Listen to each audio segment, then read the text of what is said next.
This video will look at sales organizational structure.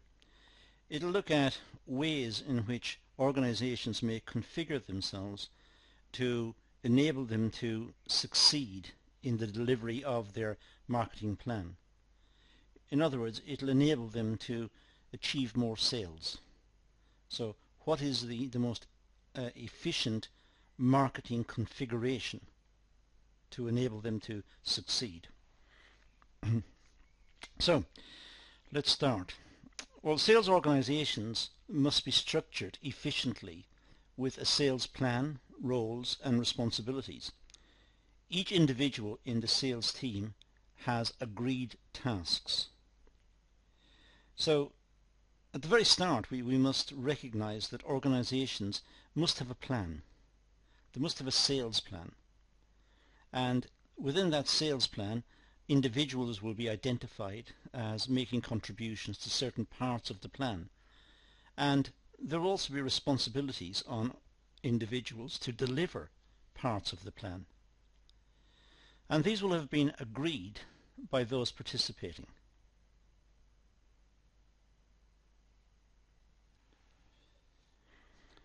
The sales team are designed to meet corporate goals and must be organized in a way that allows for effective communication between other functional departments.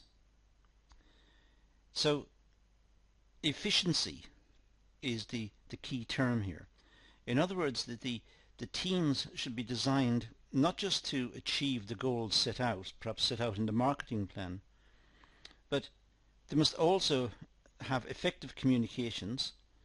They must be able to contact each other, update each other, make sure that everything as it happens is known, and where they're working, what they're working on and where they're working is known to their line manager, so that there is effective control right throughout the whole sales delivery organization. So the sales department or the marketing department, whoever is dealing with this, they must know who's doing what, they must know where their efforts are and what tactics or what they're doing. And then the onus is on the departmental head to configure that department so as to optimize in that effort. An organization must be structured that enables the organization to achieve higher profit margin, market share and customer loyalty.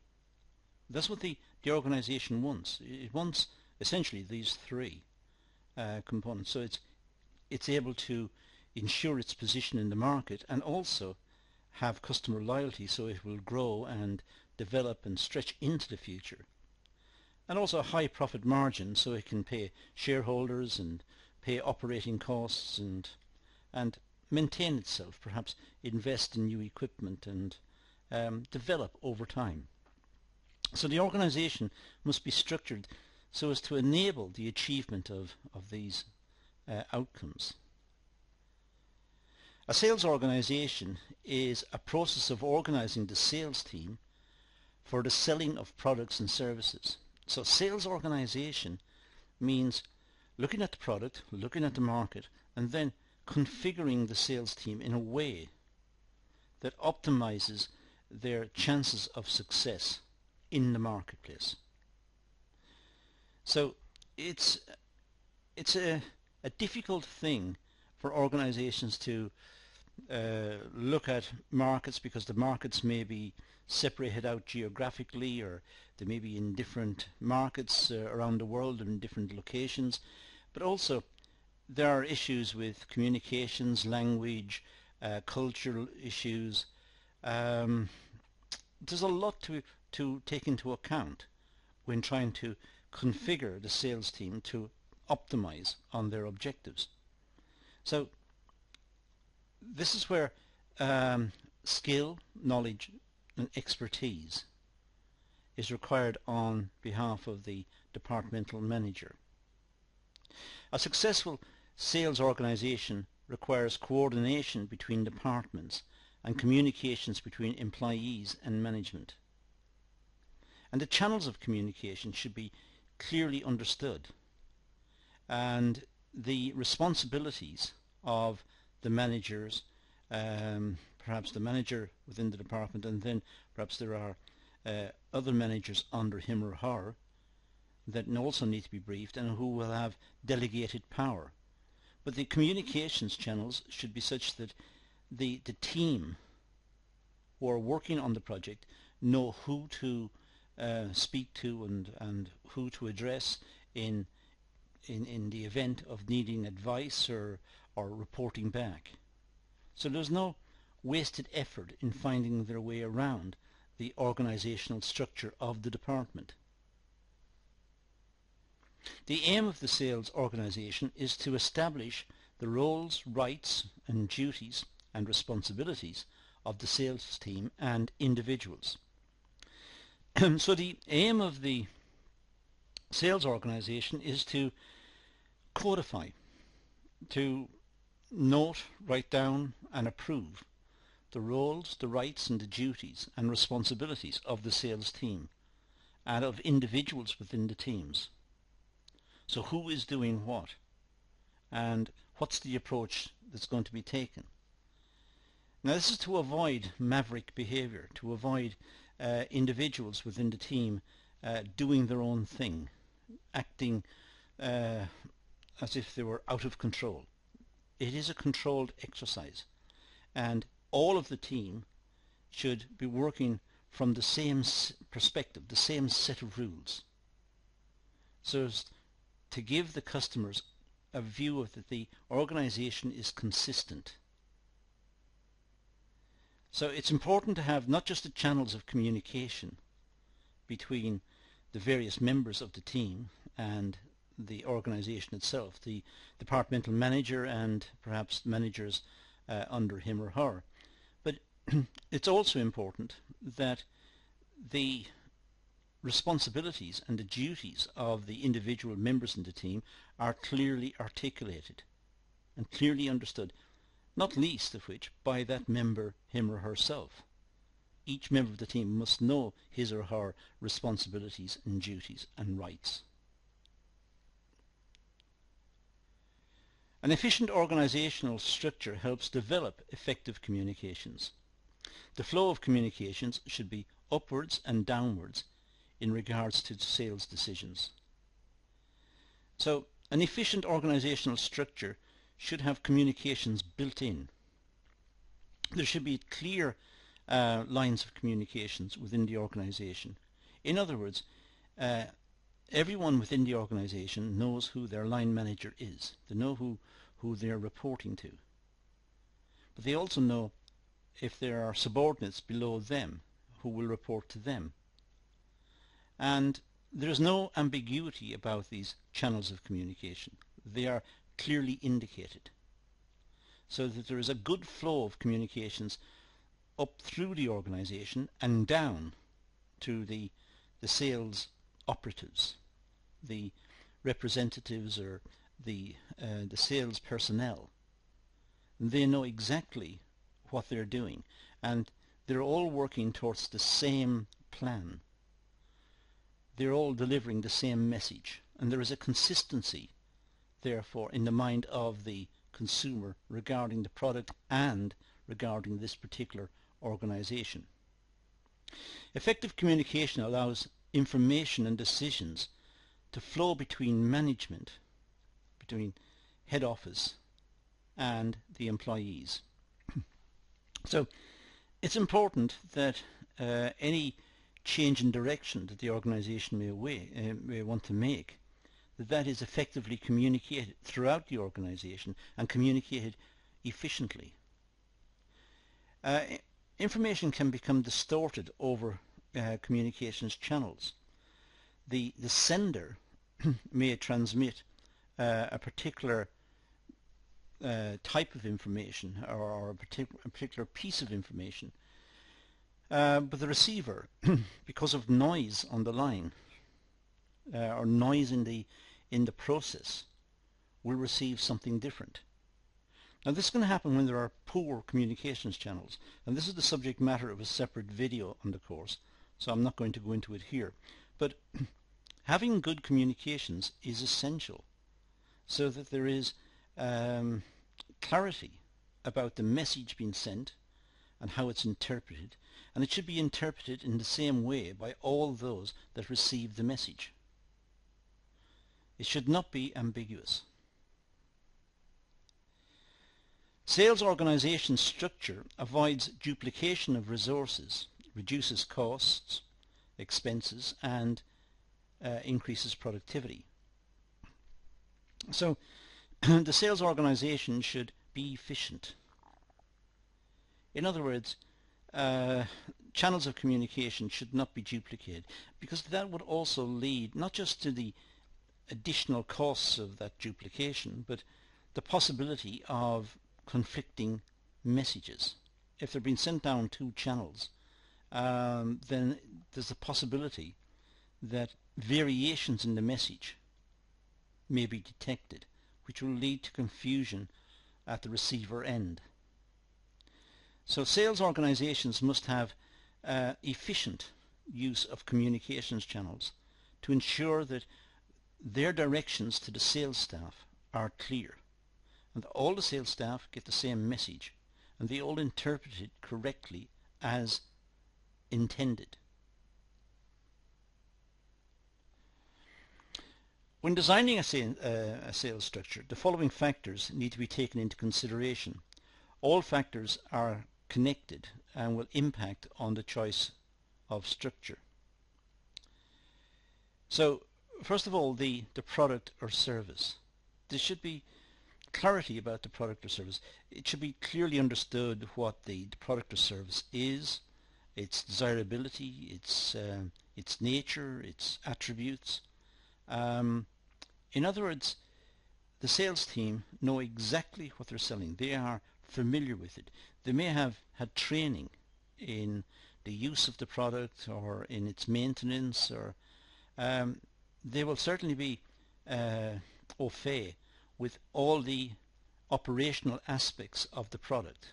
If it's a service, they will know what the customer expects, and they will know what the service addresses in terms of customer needs.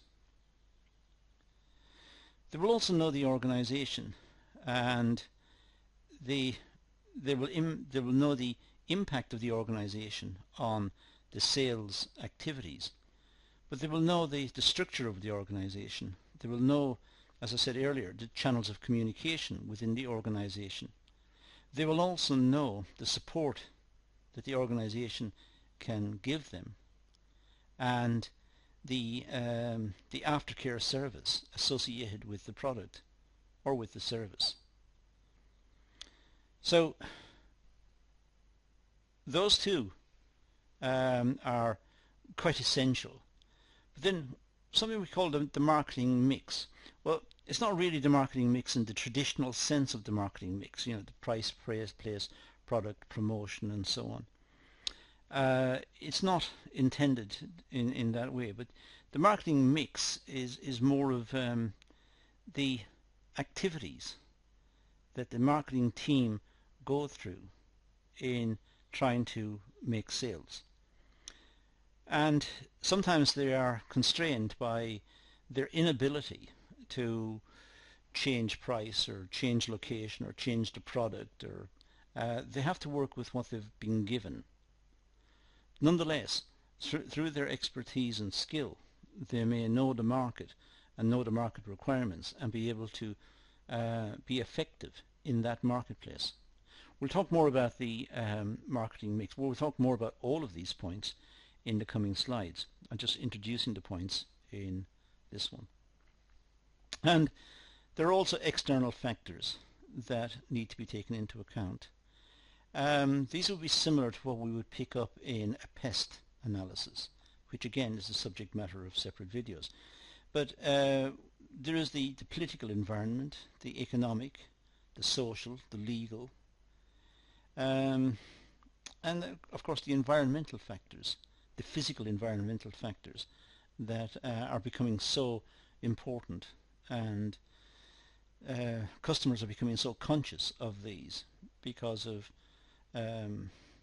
the impact of pollution and waste and depleting finite resources that we've gone through over the last probably 50 to 100 years. Now this impact is making customers more aware of the need for environmental factors. As I said, I'll talk about this more in a few moments. So to start, we'll take the first one, product or service. The type of product or service impacts the type of sales structure an organization can adopt.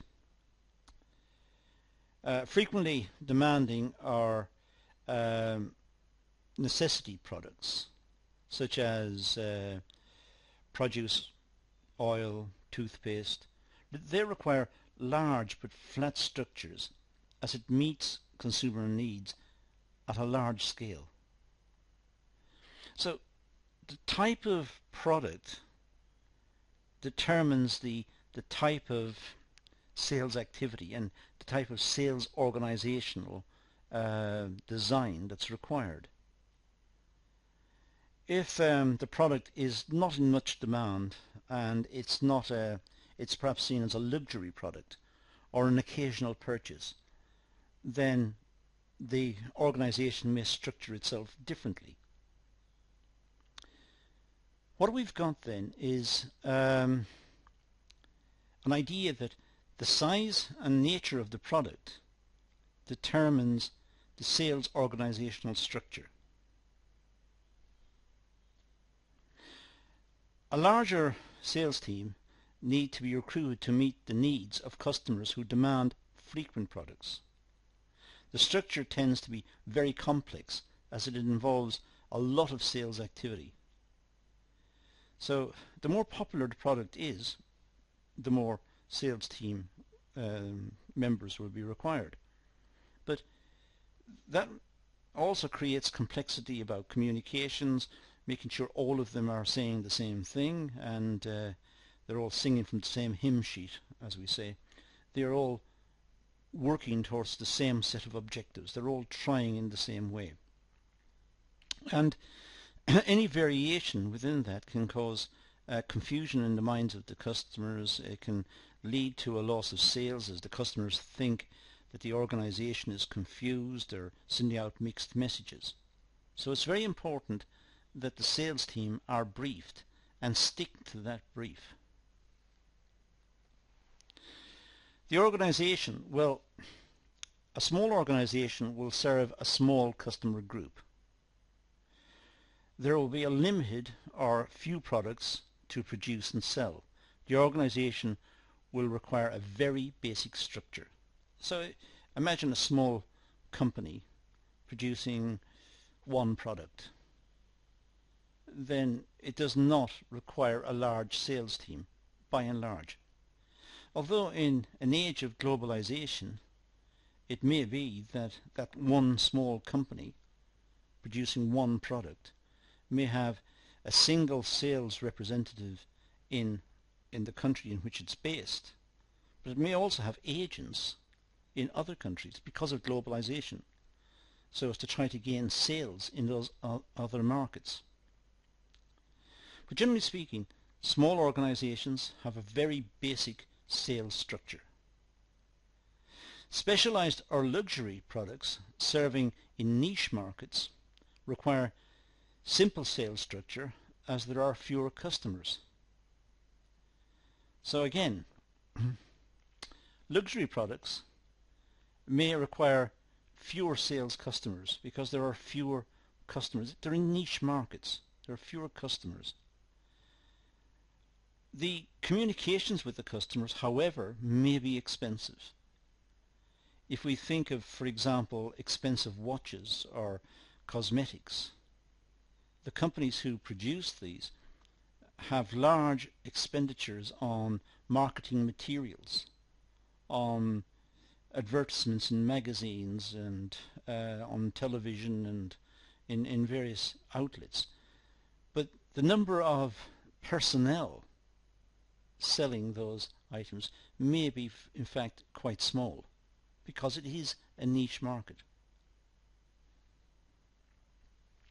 If an organization is large with high production capacity and various distribution channels, then the organisational structure will be large and complex. So if a company is producing something which has a mass market, let's say a particular type of confectionery or a particular type of product that's popular in the home, then the chances are it will have a large distribution complex.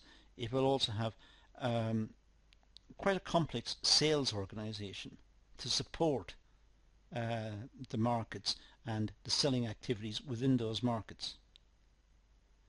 So large organizations with high capacity selling popular items tend to be more complex.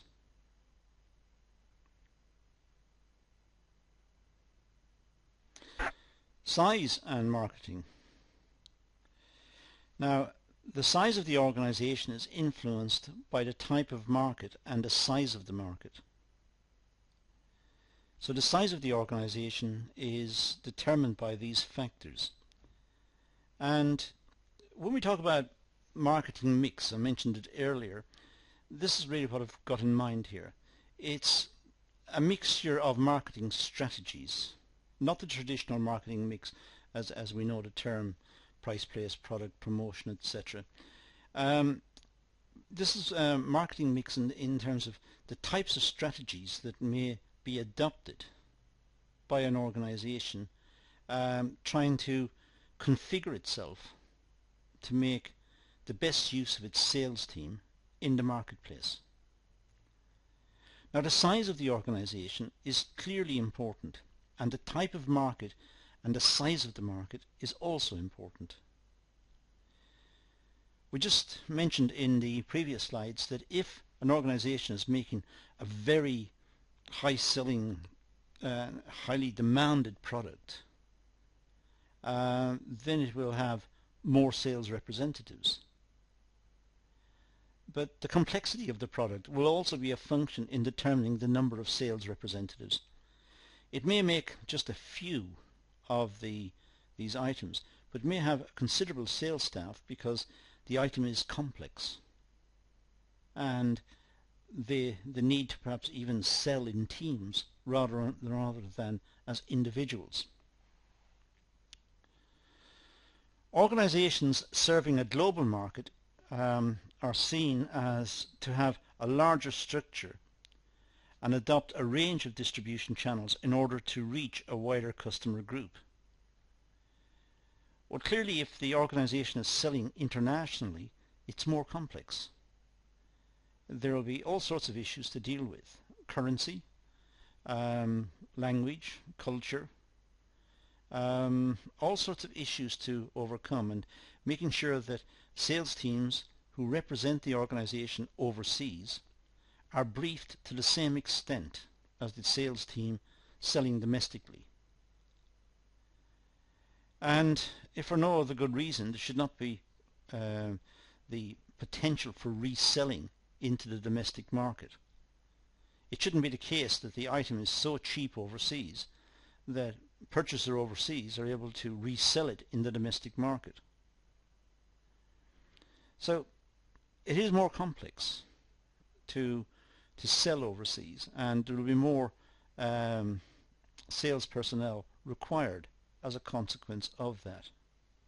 Smaller organizations are selective in their distribution choices and prefer smaller scale sales activities, such as opening an outlet rather than using intermediaries.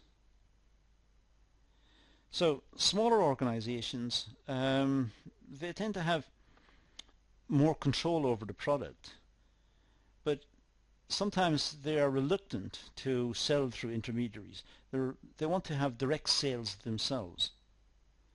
It depends on the product, it depends on the size of the market, it depends on their location. But it may be that the company wants to, instead of selling the product on to wholesalers or on to distributors, the company might want to sell directly itself to the market. So it depends on the size of the market, on the complexity of the product, and the overall, I suppose, configuration of the market in terms of disposable income, effective demand, and the ability of the customers to not just understand the product, but see the product as filling a requirement in their lives. Now, external influences. Well, organization structure can be influenced by external factors such as competition and the use of intermediaries. The structure may be partially determined by the amount of competition in the market. It may be that the sales team need to be familiar not just with the product of the company, but with the product of the competitors, looking at what their products can do and being capable of doing a comparison between the organization's product and those of the competitors. Because it's natural for customers to ask about the differences in terms of functionality, in terms of aftercare service, pricing, distribution, all sorts of aspects related to the product. So it may be that a much more extensive selling team may be required because of the presence of competitors in the market. But it may also be the case that the competitors are using intermediaries and may have given the intermediaries special discounts to stock their products, and perhaps even try to negotiate exclusive distribution rights with them. So companies may find it difficult to place their products on the market because the wholesalers and the distributors are now pledged to one of the competitors. If that's the case, then the company faces quite significant problems. Due to competition, there is a growing need for organizations to grow and expand into different markets, causing organizations to change and adopt more complex structures. Well, we know that there has been pressure on companies to engage in selling overseas in other markets, but sometimes products need modification to be effective in other markets. But also the sales team will have a much more complex structure, and holding the sales team together, holding the sales team so that they are all passing out the same message, they're all working to the same plan. Holding that team together is also more complex and will require more managerial resources. The use of intermediaries and their role impacts on organizational structures. Intermediaries need to work as a network to ensure the organization is growing and increasing the customer base. But having intermediaries means perhaps trying to do deals with outlets, with wholesalers and distribution outlets. It's trying to do deals with them for them to promote the product in their markets. But that in itself is complex because that may involve training, or it may involve significant contacts between the organization and those outlets. So it may be explicit training events, or it may be something less, just training by contact, by discussion, by explanation. But if the product is going to be successful in other markets and requires the intermediaries' involvement, then this is an issue that the organization must prepare for. They must have appropriate personnel with the appropriate skills to deal with the intermediary, and who will know the local market that the intermediaries are serving. Again, it leads to more complexity in terms of the sales effort.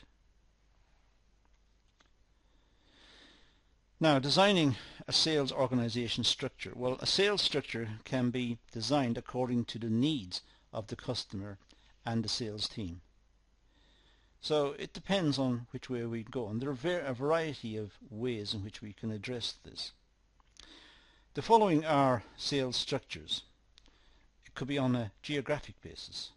So the sales structure may be that the country is divided into regions, and there are almost autonomous sales efforts within those regions. However, the essential or the core message about the product must remain constant across all of the regions. This is the nature of branding. This is the nature of trying to establish the product across a wider geographic area. But there may be concentrated selling efforts within particular geographic areas. There might be product specialization structures. Sometimes the organization may vary the product according to markets and market requirements. So in one market the product is of a particular type, and in a different market it's of a different type again. It may be that the organization deals with it that way. And I'll talk about these in more detail in the coming slides. It could be customer based. Just contacts with the customer. So let's look at the geographic structure. Well, a geographic structure is the most commonly used structure by the sales team. It's very common. So there will be a sales team in the cities, making effort to promote the products within the cities. There may be different sales team working in rural areas or in the more country type of areas. There will be different sales team again in different parts of the world or in different countries. And what they're trying to do is to match the product to the requirements of that specific market. The sales team are arranged into specific areas where they are assigned sales activities. So the sales team will become specialists in that particular area and will look at that product from the views of the customers within that area and feed this back to the organization, who can then help in the development of sales material based on that feedback, the feedback of their perceptions about the requirements in that particular geographic area and what the product is offering. The sales team have their own territory and they make sales within that territory. So there's no encroachment by other sales teams. The sales team look after a particular area, and they will get to know the area, get to know the people within the area, build up an expertise about the area, and be in a better position to make sales as a consequence of that. If there was encroachment from other parts of the sales team into that area, it may lead to confusion and mixed messages, which may alienate the customer. Regional divisions consist of sales managers and sales staff that support the overall goal of the organization. So regional divisions tend to have sales managers who are responsible for the region, and then sales staff, and they work as a team to develop that market in that area. So we have, in terms of geographic structure, we have an organizational chart similar to this. This is now looking at the marketing effort. So we'd have the director of marketing at the top, then we have the national sales manager, let's say, and then we have different divisions. On the left we have divisional manager for the east, and then in the middle we have divisional manager for the north, and then the divisional manager for the west on the right hand side. And under those managers, the divisional managers, we'll have regional sales managers, and then district sales managers, and then the sales staff. Now that's a view, the reference for that is given on the bottom right hand side. That's a view of a structure that may be deployed by adopting a geographic based sales effort. Now, the advantages of geographical structures. Well, the benefits of this structure is that the sales team are assigned a territory and they are responsible for sales activity within that territory. So there is responsibility, there is accountability, and that means the effectiveness of the sales team can be monitored. The geographic structure allows for better customer service and communication between customers and the sales team. They're in a better position to meet customer needs. So the fact that they're based locally means they're more accessible and they're able to address issues should any arise and address them more effectively and quicker. But they also have local knowledge, and that's a very important part of this equation. Better marketing strategies can be devised for each geographic location. Product modification can be made to serve a particular need for an area. So it's possible that the product may be tweaked in some way, may be altered in some way to make it more acceptable within that particular geographic area. Again, because of perhaps cultural issues or lifestyle issues in that area. So the product may need adjustment to make it more acceptable in that area.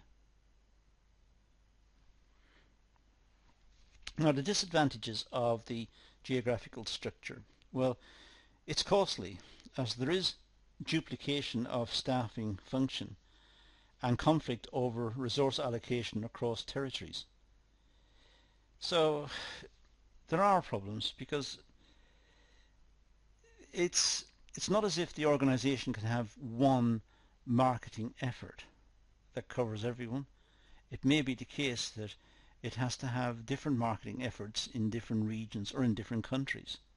But that means having more selling staff, more marketing effort employed, and more selling staff to gain the sales. But also there may be issues where managers within those different geographic locations understand that their budgets are maybe less than somebody in a different area and they have more population to serve, and there may be conflicts and issues based on these type of concepts. So it may lead to disputes between the sales teams.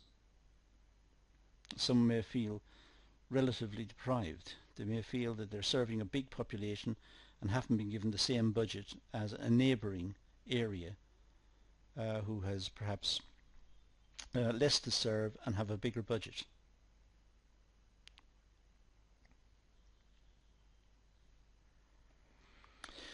The salesperson is required to sell a range of products offered by the organization. This may be difficult as the salesperson must have in-depth knowledge or specialized technical understanding of the product. So it could be, because teams are working in particular geographic areas, the teams have to know all the products that they're selling and have to understand the technicalities of those products. Whereas if it was one national campaign, there may be someone with a particular specialization,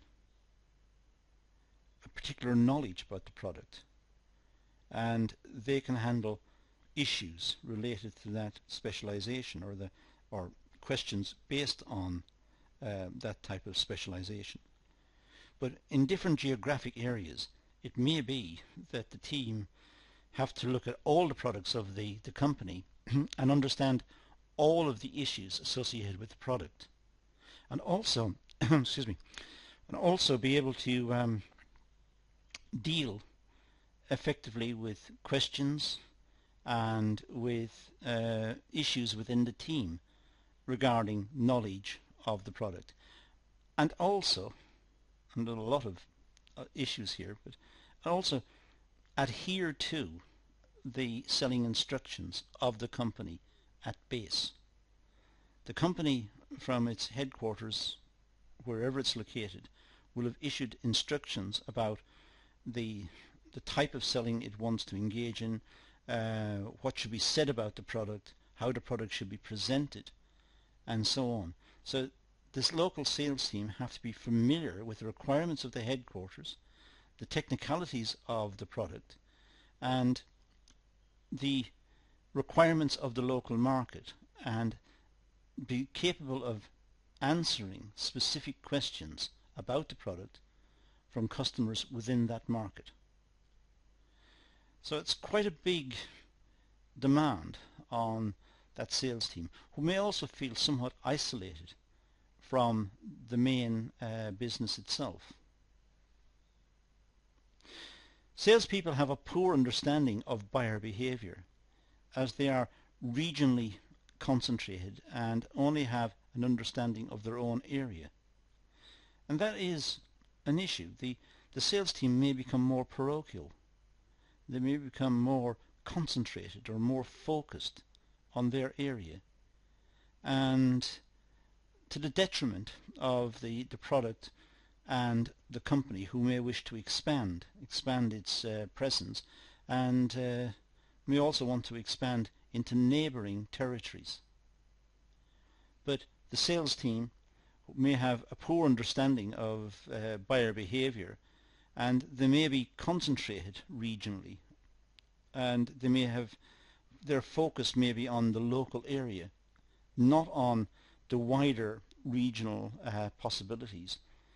So again, it will require training and intervention by the headquarters of the business to ensure that the local sales team in those geographic areas have the right skills, competencies and mindsets to enable the business to grow and expand, perhaps into neighbouring territories. So there are disadvantages to the geographical structure. Now let's move to product specialisation structure. A business that offers a range of products tends to apply the product specialisation structure. So first point to note is these businesses tend to offer a range of products. In comparison to the geographic structure, in this structure salespeople have specialist knowledge of the product they are selling. So in this case the sales team have expert knowledge of the product, of its quality, of the technical side of the product, the usage of the product, how it should be effectively used. So the team are well briefed, are knowledgeable about the product. The structure is based on individual products. Sales activity and sales team is focused on that particular product. So in this case the company may make several products, but the teams are organized around one product. There'll be a different team associated with a different product. So any questions or any issues related to the product can be dealt with effectively. Clearly this depends on the size of the product, the price of the product, the sales volume to justify this type of sales structure. But it does mean that the sales team have no particular issues regarding the product. They understand it completely. They are specialists in that product. If a second product is in the area, there will be a second specialized team who deal with that product. So here we have Director of Marketing, who've got product A and product B, and then under product A we have the sales manager, and under product B we have the sales manager for product B, and we have got a very straightforward diagram. The company in this case makes two products, and there are two teams who are dedicated to selling those products. Now, the advantages of product specialization structure. Well, there's better focus and attention on each product in the product line. So the product, or the structure I should say, offers better customer satisfaction. The customer is able to ask questions, get clear answers. There's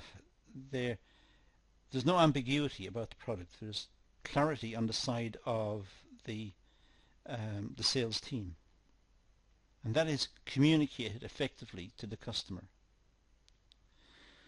The salespeople have specialist knowledge about one particular product. They're able to serve customer needs better than the geographical structure. So the customers have clear answers to their questions and are able to make informed decisions about the product. They're able to question about the product, get clear answers, and make clear decisions. There is less conflict and interference from other functions and departments, as each product has employees allocated to task and responsibility. So we looked at a company, the diagram we had earlier, which produced two products, A and B.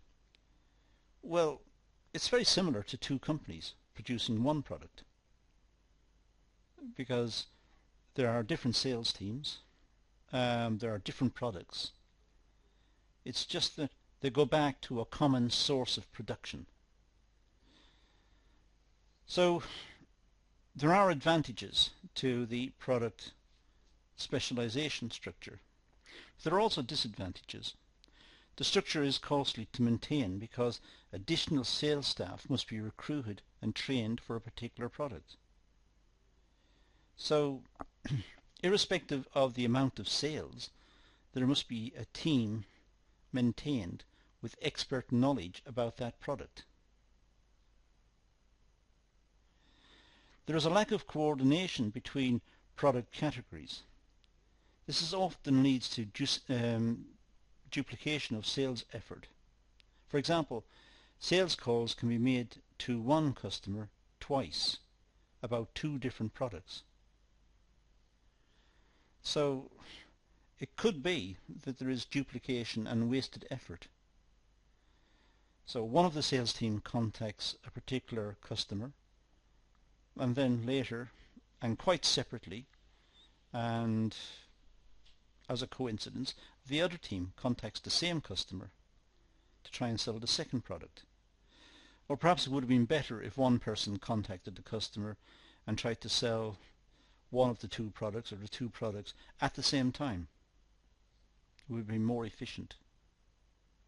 So there are situations where there is duplication, and that's disadvantage of this type of specialization.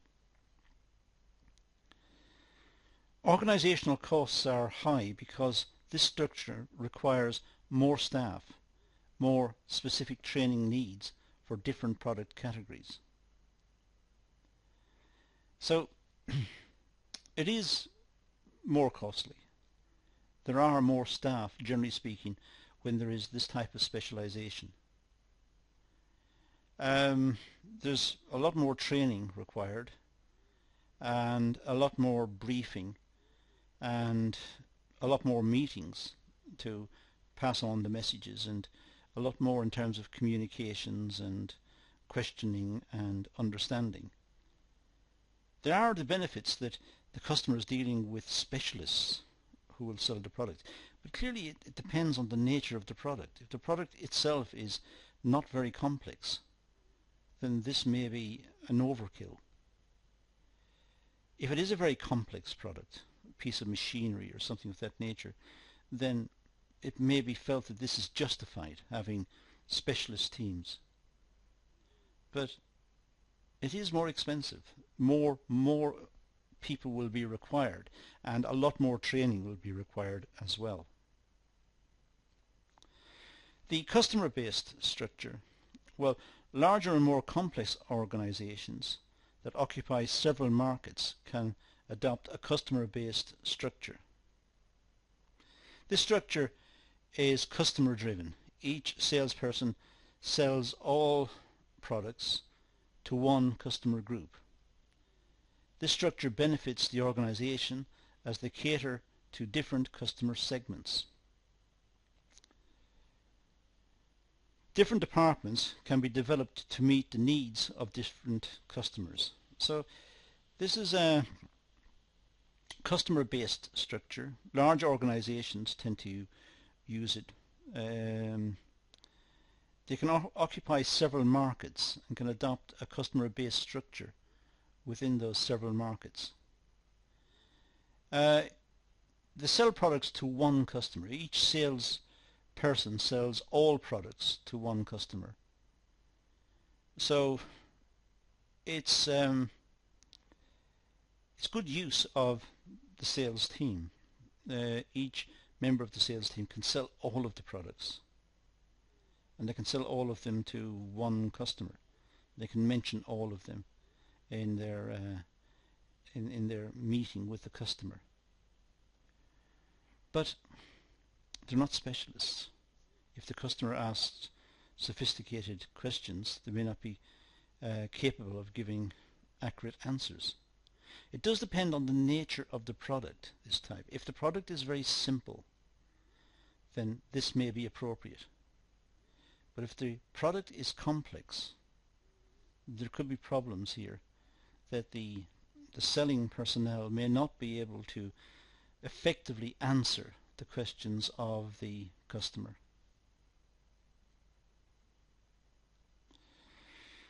So that's perhaps what it would look like. We have perhaps sales managers for industrial customers and salespeople. Wholesalers may have their own. Retailers may have their own salespeople. And there's a director for sales. So it depends on the nature of the product. It may be that the company make a product, and then it sells directly to the final customer. And there will be a sales team who are briefed and required to go out to make the sales that the company need for its existence. But each member of the sales team will try and sell all the products that the company make, and it's seen this as an effective use of the sales team. The danger is, as I said, they may be asked questions or they may be probed for details about the product that they can't supply, they don't know. So training and briefing is very important, and support documentation. Perhaps nowadays support in the form of video material that they can present to the customer, and online support to back them up. Now, the advantages of customer-based structures. Well, the benefits of this structure helps build better relationships between salespeople and customers. Customers meet the person has quite a few products to sell. They're able to spend time with the customer. If there are questions that they can't answer, they may seek solutions and answers by communications channels such as the internet or phone calls or whatever, and give the answer to the customer. But it tends to have a good relationship. There tends to be a good relationship between the sales personnel and the customers, because there is direct contact, and it seems probably a more friendly way of dealing with the customer. When the sales team were specialists, they were seen as technical specialists, and that may be some off-putting to some customers. With this one, it could be a friendlier encounter. Strategies and market plans can be developed to meet specific customer needs and their requirements. Sometimes customers may say that they want something. They want a product that does the following, and they may have a product that is currently being produced by the organization in mind, but just think it could be altered to meet that particular need. some additional functionality could be added to the product. And that could be fed back to the organization, who may find it's cheap and easy to do that. So it's been customized to that market. And everyone will like the solution. The customer will get the product that he or she wanted. The sales team will have made a sale and will have made good contacts. The reputation of the business as being flexible and accommodating will have been improved. And the organization, of course, will have made the sale that it wanted. It all depends, of course, on the nature of the product and the complexity of the product, as I keep saying. The salespeople have specialist knowledge about their markets and buyer behavior. Well, the sales team may have specialist knowledge about the markets. They will certainly build this up over time, and the longer they work in that market, the more expertise they will acquire. They will know about personalities as well. They'll know about who's involved in the organizations and what their likes and dislikes are, so that it becomes more affable.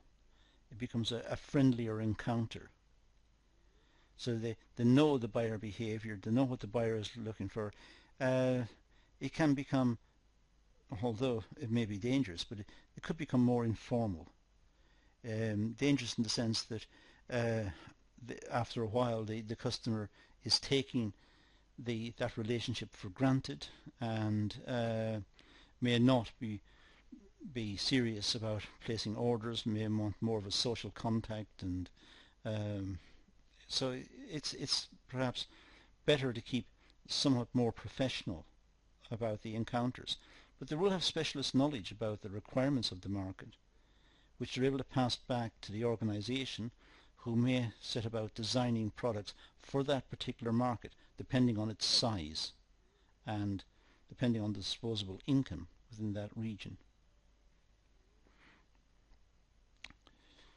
Now, the disadvantages of customer-based structure. Well, the structure is expensive and there tends to be a duplication of effort. As I said earlier, you may get members of the same team contacting the same customer. So they have to have clear demarcation, and it should be organized well within the team to try to minimize duplication and to try to control costs. The process of controlling and coordinating sales activities may be a challenging task in larger organizations that offer wider product range. So controlling and coordinating sales activities may be a challenging task. It depends on the size of the organization, it depends on the product range. But if the company is producing many products and each member of the sales team is expected to know each of the products, that can be quite challenging. And answering customer questions efficiently with a wide range of products from which to pick, that may be difficult. And matching customer needs with that product range may be difficult. The sales team are not specialists. They are in place to make sales, and they need to go right across the whole range of products that the companies are producing and try to pick up on what the customer is saying and then try to match that with an available product.